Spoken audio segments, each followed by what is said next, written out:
Hey everybody, what's up and welcome back to today's video guys. And today guys, I'm going to go and be showing you how to search for specific reel audio in Instagram Reels. This is a very simple thing to do, so make sure to watch this quick and easy video till the very end and follow my steps correctly so you can make sure this works the same for you and you can do this yourself. But yeah guys, let's get straight into it. So the first thing we want to do is to go ahead and open up the official Instagram application. So if you have not already, what you want to do is go to the App Store and find Instagram. Go ahead and download the application, log into your account that you want to use, and once you've logged into your account, you can open it up and you'll be greeted by this homepage. This is the main page from where we can get started. As you can see, we can get started with accessing everything we need, and we can even get started with posting a reel. So guys, if you want to find a specific audio that you want to use for reels, or you just want to find out what it is, this is how you can do so. You do not have to post any reels. It's very easy. First, we're going to go ahead and open up this plus button right here at the bottom of the screen. This is going to enable us to open up our gallery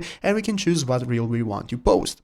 So as you can see, once you have chosen your picture or video that you want to post as a reel, it's going to look like this. And from here, you can get started accessing every option that you have for editing your reels. As you can see, you have this toolbar right here. And what we're going to do is select this third option right here that looks like an audio icon. This is the music icon that's going to enable us to find any option and any audio we want to use. So here as you can see, are the most popular options right now that are being used by people right here. So you can go and scroll to find what audio you want, or you can use the search bar right here at the top of the screen. Using the search bar is going to enable you to find any specific audio that you want to use, and with this you can find any song that you want to use or find out what it is. So I hope this video was helpful. If it was, make sure to leave a like, subscribe to the channel. So guys, thanks for watching, take care and bye.